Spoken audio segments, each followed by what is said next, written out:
ఓం నమో వెంకటేశాయ. భావి భారత పౌరులైన చిన్నారులు శతక పద్యాలను వినడం, నేర్చుకోవడం ద్వారా వారి నైతిక విలువలు, భావి జీవితం తీర్చిదిద్దబడుతుంది. చిన్నల నుంచి పెద్దల దాకా అందరినీ అలరించే ఆణిముత్యాల్లాంటి భక్తి, నీతి శతక పద్యాలను ఏర్చి కూర్చి వినూత్నంగా రూపొందించిన కార్యక్రమమే ఈ శతక పద్యమంజరి.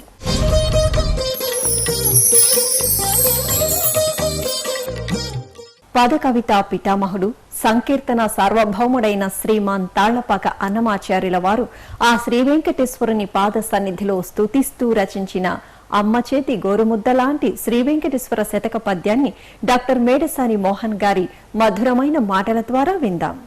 వరపుగ మీ విహారతతులుప్పన బట్టెలు, బిల్లటీపులు, అచ్చిరువుగ బల్లకోటులు, ప్రసిద్ధిగా అయ్యలమేలు మంగకున్, మొరపులు ముర్చటల్ రతుల బ్రొక్కులు తక్కులు వచ్చి వచ్చి మీ చిరునగమున్ ప్రమోదములు చెక్కుర నొక్కులు వెంకటేశ్వర. అలమేలు మంగమ్మవారు, దేవదేవుడైనటువంటి వెంకటేశ్వర స్వామివారు పరస్పర ప్రణయ మధురానుభూతులతో, తన్మయత్వంతో, ఆనందకేళీ విలాసంగా వారు స్వేచ్ఛా విహారం చేయడం ఎలాగా ఉందంటే చిన్నపిల్లలు ఆడుకునే ఆటల్లాగా ఉంది. చిన్నపిల్లలు వారికి ఎటువంటి కల్లాకపటము తెలియదు, మాయామరములు తెలియవు. ఏ కల్మషము లేనటువంటి మనస్సులతో పిల్లలందరూ కూడి ఎన్నో ఆటలు ఆడుకుంటూ ఉంటారు. అన్నమాచార్యుల వారు ఇక్కడ కొన్ని విచిత్రమైనటువంటి శబ్దప్రయోగాలు చేశారు. ఉప్పన బట్టెలు, ఇవన్నీ బాలక్రీడా విశేషాలు. బల్లటీలు అంటాము. చిన్నపిల్లలు ఆడుకునే ఆటల యొక్క పేర్లు ఇవి. ఆనాడు 15-16 శతాబ్దాల్లో. ఇప్పుడు ఇటువంటి ఆటలన్నీ కూడా కనుమరుగైపోయాయి. ఇప్పుడు కొత్త కొత్త ఆటలన్నీ వచ్చేసాయి. కానీ ఈ అలమేలుమంగ అమ్మవారు, స్వామివారు స్వేచ్ఛా విహారం చేస్తూ వారు విహరించే విన్యాసాలు ఎలా ఉన్నాయంటే, చిన్నపిల్లలు ఎంత మనోజ్ఞంగా ఆడుకుంటూ ఉన్నారో, ముచ్చటగా ఆడుకుంటున్నారో, ఎంత ముగ్ధమనోహరంగా ఆడుకుంటున్నారో, వీరి యొక్క శృంగార క్రీడా విశేషాలు కూడా అలా యథేచ్ఛగా సాగిపోతున్నాయి. నీ చిరునగవులు ప్రమోదములు చెక్కుల నొక్కులు, ఎన్నో విశేషాలు. శృంగార సంబంధమైనటువంటి ఆ భావన సంపత్తిలో యథేచ్ఛగా విహరిస్తున్నటువంటి ఆ నాయకుల యొక్క విన్యాసాలు చిన్నపిల్లల యొక్క క్రీడా విశేషాల్లాగా సాగిపోతూ ఉన్నాయన్నమాట. అంటే ప్రణయంలో ఎటువంటి అరమరికలకు తావు లేదన్నమాట, ఎటువంటి దాపరికాలకు తావు లేదు. అక్కడ స్వచ్ఛమైనటువంటి అంతరంగంతో ప్రవర్తించడం మాత్రమే ఉంటుంది. ఇవన్నీ కూడా అన్నమాచార్యుల వారు వర్ణిస్తూ ఉన్నారంటే, ఈ నాయిక తత్వంలో కూడా మహాయోగులు, మహాభక్తులు వీరు ఆ పరమాత్మతో ఆడుకోవడంలో కూడా ఒక ఆనందం ఉంది. భక్తులు పరమాత్మతో ఆడుకుంటారు, పరమాత్మ కూడా భక్తులతో ఆడుకుంటాడు. ధర్మరాజు పట్టాభిషేకం చేసుకున్న తర్వాత ఆయనకున్నటువంటి రాజ్యకాంక్ష తీరింది. హాయిగా నిద్రపోయాడట. ఉదయమే లేచి మా తమ్ముడు అర్జునుడు శ్రీకృష్ణ భగవానుడి దగ్గర ఎంతో మహత్తర తత్వం నేర్చుకున్నాడు, వేదాంతం నేర్చుకున్నాడు, విద్వత్తు విజ్ఞానం అంతా కూడా స్వామి దగ్గర నుంచి పరిగ్రహించాడు. కాబట్టి నేను కూడా వెళ్ళి మా బావను కృష్ణ భగవానుని ఆశ్రయించి జ్ఞానాన్ని పొందుతానని అర్జునుని మందిరానికి వచ్చాడట. కానీ స్వామి కృష్ణ భగవానుడు నిశ్చలంగా ధ్యానయోగంలో ఉన్నాడప్పుడు. ధ్యానం చేస్తూ ఉన్నాడు. అయ్యా, పరమాత్మ ధ్యానం చేయడం ఏమిటి? జీవాత్మలు పరమాత్మను గురించి ధ్యానం చేస్తాయి, కానీ పరమాత్మ అయినటువంటి కృష్ణ భగవానుడే ధ్యానం చేస్తున్నాడే అని ఆశ్చర్యంగా చూశాడట ధర్మరాజు. ధ్యానం పూర్తయిన తర్వాత వచ్చాడు. వస్తే, బావా మీరు దేని గురించి ధ్యానం చేస్తున్నారని అడిగాడు. కృష్ణుడు చెప్పాడట, అయ్యా ఇందులో ఆశ్చర్యం ఉంది. భక్తులు భగవంతుని గురించి ధ్యానం చేస్తే భగవంతుడు భక్తుల గురించి ధ్యానం చేస్తాడు. నేను నా భక్తుల గురించి ధ్యానం చేస్తున్నాను. ఆ ధ్యానయోగంలో భక్తులతో స్వేచ్ఛగా విహరిస్తున్నాను, స్వేచ్ఛగా ఆనందిస్తున్నాను. ఎటువంటి అరమరికలు లేవు. నన్ను ఆశ్రయించినటువంటి దాసులంతా కూడా, శరణాగతులంతా కూడా నాకు ఎంత ఆనందాన్ని కలిగిస్తారో ఆ ఆనందాన్ని అనుభవించడమే నా యొక్క ధ్యానము, నా యొక్క జ్ఞానము అని అంతా చెప్పాడట. ధర్మరాజు ఆశ్చర్యపోయాడు. కాబట్టి ఇక్కడ అలమేలుమంగ శ్రీనివాసులు బాలక్రీడా విశేషాల వంటి స్వేచ్ఛా విహారాలతో పరస్పర ప్రణయం కలిగి విహరిస్తూ ఉన్నారు అంటే అది మహాయోగులు కూడా, ఎందరో జీవాత్మలు కూడా ఆ పరమాత్మకై తపించి జ్ఞానసిద్ధిని పొందిన తరువాత వారి యోగంలో వారు ఎంతగా భగవంతునితో పాడుకుంటారో, ఇంత చిరుగీతి ఎద వేగిరించుని అని పాడుకొనును తాండవ నృత్యం ఆడుకొనును. అదొక దివ్యమైనటువంటి అనుభూతి. పరమాత్మ యొక్క సన్నిధిని పొందిన తర్వాత ఈ జీవాత్మలన్నీ పరమాత్మ ఎంత కేడీ విలాసంగా ఆడుకుంటూ ఉంటాయో, యోగబద్ధురమైనటువంటి గొప్ప అవస్థది, ధ్యానం చేత కలిగే అవస్థది, జ్ఞానులు పొందే అవస్థది. కాబట్టి అటువంటి సమస్త విజ్ఞానానికి కూడా నిలయము అమ్మవారు. విద్వత్తులు కానీ, ఐశ్వర్యాలు కానీ, సామ్రాజ్యాలు కానీ, కామ క్రోధాదులు జయించే యోగశక్తులు కానీ, ఏమైనా కానీ అనుగ్రహించే తల్లి అలమేలు మంగ. అటువంటి తల్లితో, ఆ అలమేలు మంగతో స్వామివారు బాలక్రీడలలాగా స్వేచ్ఛా విహారాలు చేస్తూ ప్రణయాన్ని అనుభవిస్తూ ఉన్నాడు. అంటే అది కూడా మహాయోగులు వారి యొక్క ధ్యానావస్థలో, వారి యొక్క తపస్సంబంధమైనటువంటి అనుభూతిలో వ్యాసాది మహర్షులు, ప్రహ్లాదాది భాగవతోత్తములు అందరూ పొందినటువంటి ఆనందం ఎటువంటిదో అదన్నమాట. పానీయంబులు త్రావుచున్, కుడుచుచున్, భాషించుచున్, హాసలీలా నిద్రాదులు చేయుచున్, తిరుగుచున్, లక్షించుచున్, సంతత శ్రీనారాయణ పాదపద్మయుగడి చింతామృతాస్వాద సంధానుండై మరచన్ సురారిసుతుడు ఏ తద్విశ్వమున్ భూవరా అంటాడు భాగవతంలో. అంటే ఏమి చేస్తున్నా కానీ 5 ఏళ్ల బాలుడైనటువంటి ప్రహ్లాదునికి అంత ఆనందంగా ఉంది. అంతగా ఆయన కలిసిపోయాడు పరమాత్మలో. తన జీవాత్మను పరమాత్మలో అయింపజేసినటువంటి మహాభాగవతోత్తముడు అన్నమయ్య. అలాగే ఈ శృంగార క్రీడా విశేషంలో కూడా అలమేలు మంగ తన యొక్క ఆత్మతత్వాన్ని, తన ప్రణయాన్ని, తన వైభవాన్ని స్వామిలో లయింపజేసి స్వామి సౌందర్యాన్నే గమ్యమానంగా చేసుకొని, ఆ స్వామి కూడా అమ్మవారే తన గమ్యమానంగా భావించి ఇరువురు కూడా చిన్నపిల్లలు ఆడుకున్నంత యథేచ్ఛగా, అంత స్వేచ్ఛగా విహరిస్తున్నారు.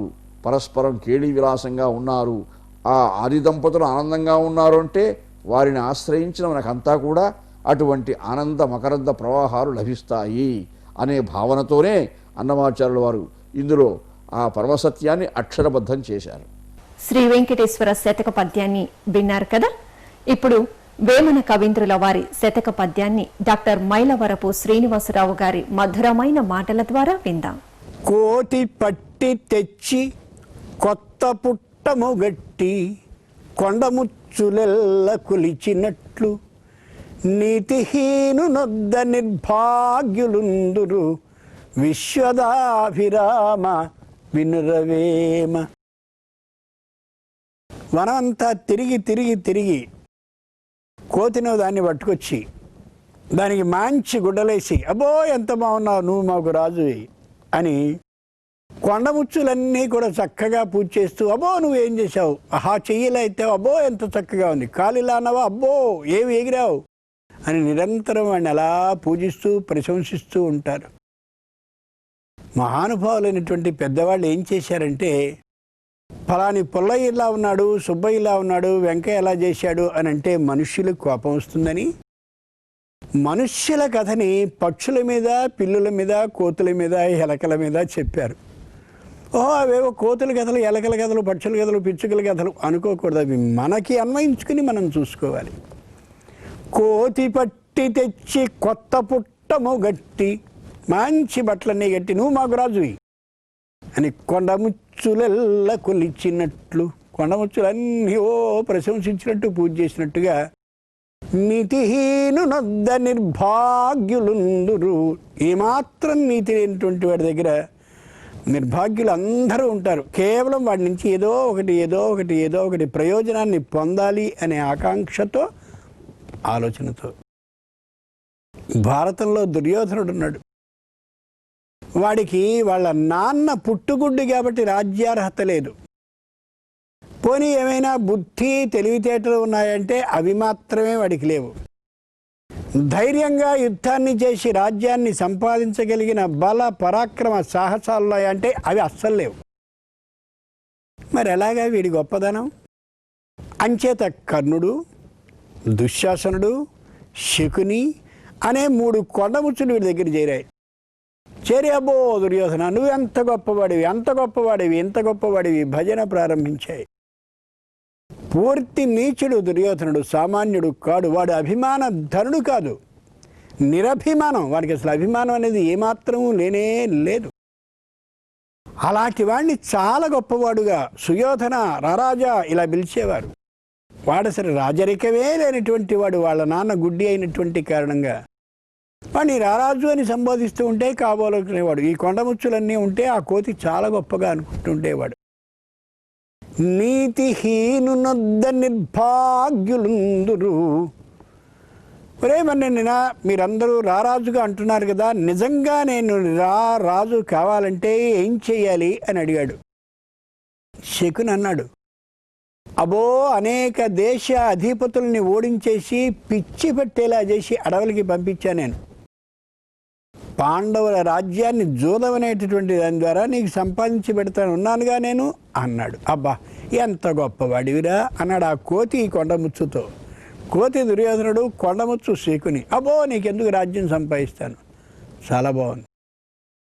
దుశ్శాసనుడు అన్నాడు, నువ్వెందుకు ఏ ఆజ్ఞ ఇచ్చినా సరే ఆ ఆజ్ఞని ఖచ్చితంగా నిన్ను రారాజుగా లోకమంతా అనుకునేలా చేస్తూ నేను దాన్ని అమలు చేస్తాను, ఎటువంటిదైనా సరే.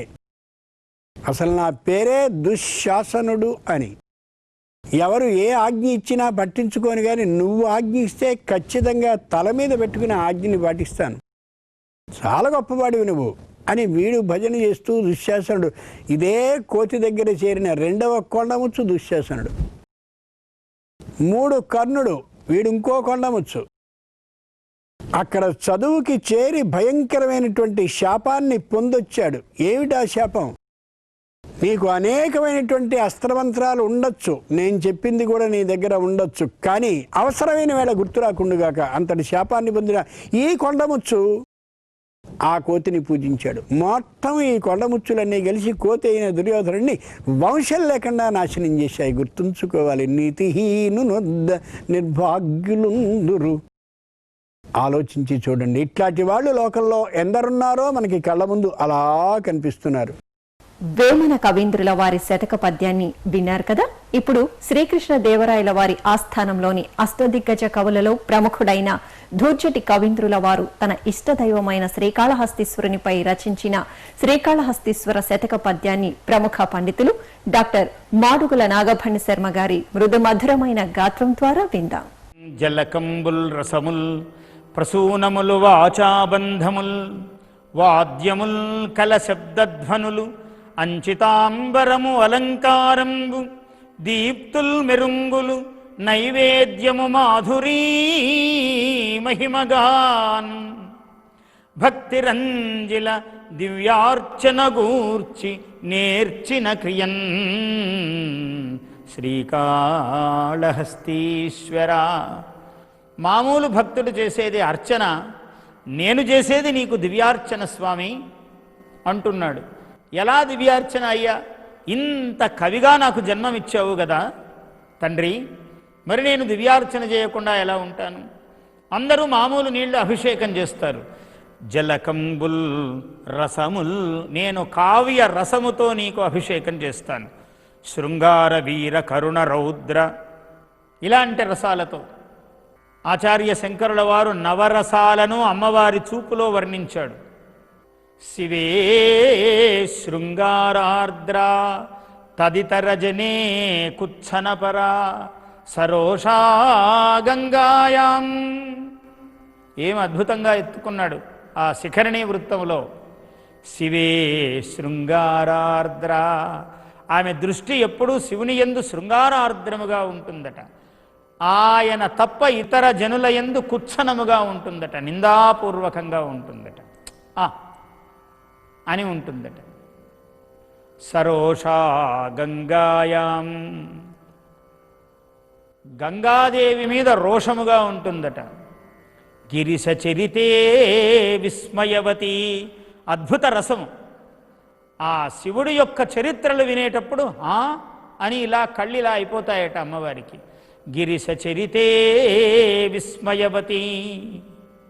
ఇలా ఒక్కొక్క చోట ఒక్కొక్క రసము, ఒక్కొక్క విషయములు అన్ని శివుడికి సంబంధించినవి. అలా జలకంబుల్ రసముల్ ప్రసూనములు వాచాబంధములు. పుష్పాలు ఎలా వేస్తావయ్యా అంటే, వాచాబంధములు వాక్కులే పుష్పములుగా వేస్తాను స్వామి, నాకు ఇచ్చావు కదా వాంగ్మహిమనిచ్చావు నీవు. ప్రసూనములు వాచాబంధములు వాద్యములు అందరూ పాడతారు వాద్యాలు పెట్టుకొని, మరి నీ దగ్గర ఏముంది? వాద్యముల్ కల శబ్దధ్వనులు. కలం అంటే అవ్యక్త మధురమైన ధ్వని. ధ్వని అంటే కవిత్వములో ధ్వని ఉంటుంది. ఒకటి చెప్పితే ఒక భావన రావాలి, అలా చెప్పటము ధ్వని అన్నారు కావ్యములో. ధ్వని కావ్యము యొక్క జీవితము అన్నాడు ధ్వన్యాలోకాచార్యుడు, ఆనందవర్ధనాచార్యుడు. వాద్యములు కల శబ్దధ్వనులు. మంచి వస్త్రం ఎలా చుడతావయ్యా? అంచితాంబరము అలంకారంబు.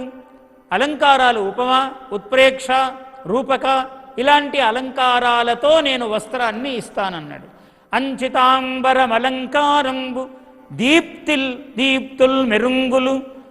మెరుగుదిద్దుతారు శివుడికి పూజ చేసిన తర్వాత. నీ దగ్గర ఏమున్నదయ్యా? దీప్తి అనే గుణం ఉన్నది కావ్యంలో. దీప్తుల్ మెరుంగులు. మరి అన్నీ సరే, నైవేద్యం ఎట్లా పెడతావు? కావ్యాలలో ప్రసాదము, మాధుర్యం అనే గుణాలున్నాయి. నైవేద్యము మాధురీ మహిమగాన్. మాధుర్యము అంటే ప్రసన్నముగా పద్యం ఉండడము, మధురంగా ఉండడము. ఏవం శ్రీమహిత. అలా ప్రసన్నముగా కవిత్వం ఉండాలి, ధూర్జటి పద్యంలాగా. నైవేద్యము మాధురీ మహిమగా కొల్తున్నినున్ భక్తిరంజిల దివ్యార్చన గూర్చి. ఇది దివ్యార్చన. ఆయన దగ్గర ఉన్నటువంటి కవితా వస్తువులన్నీ పెట్టి దివ్యార్చన కూర్చి నేర్చిన క్రియన్. మళ్ళీ నేను నాది మహాకవిత్వం అనుకోవద్దు. నేనెంతటి వాణ్ణి? ఆచార్య శంకరులే కవిత్వము వ్రాసి ఆయన ఏమన్నాడు? సీతాంశోహ అమృతార్పణం అన్నాడు. సీతాంశువుకు చంద్రుడికి అమృత నివేదనం సమర్పయామి అన్నట్టు ఉంటుంది. మనమిచ్చే అమృతము మన బటనవ్రేలులో ఎంత ఉంది? ఆయనే అమృత కిరణుడు, అమృత సహస్ర కిరణుడు చంద్రుడు. అటువంటి వాడికి అమృతార్పణం చేసినట్లుగా అన్నాడు. అయితే నీ దగ్గర ఎంతుందో అంత ఇవ్వయ్యా, ఇవ్వటమే గొప్ప. నా దగ్గర ఇంతే ఉంది స్వామి అనే వినయం ముఖ్యం. అలా చెబుతూ ఉన్నాడు. నేర్చిన క్రియన్ దివ్యార్చన గూర్చి నేర్చిన క్రియన్ శ్రీకాళహస్తీశ్వర.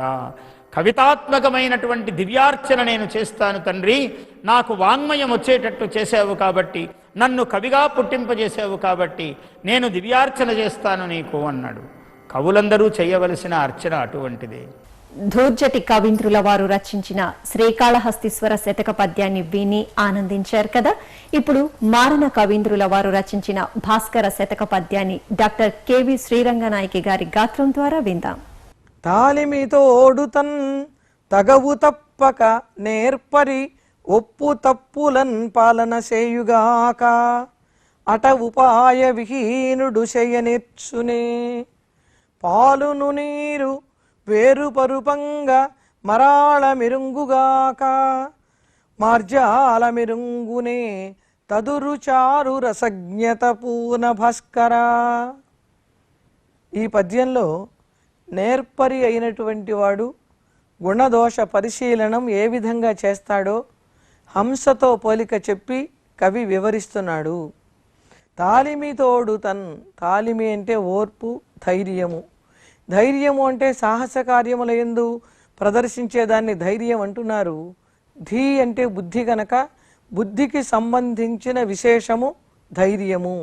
బుద్ధి మంచిదిగా ఉండాలి, దానికి తోడు ఓర్పు కూడా ఉండాలి. అలా బుద్ధి బలము ఓర్పు రెండు ఉన్నప్పుడే తగవు తప్పక ధర్మాన్ని తప్పకుండా నేర్పరి అయినటువంటి వాడు ఒప్పు తప్పు, ఇది మంచిది ఇది చెడ్డది అనే విషయాన్ని తెలుసుకొని చక్కగా పాలన చేయగలుగుతాడు. వివేకవంతుడు చేసినట్లు ఉపాయం లేనివాడు, బుద్ధి లేనివాడు చెయ్యలేడు.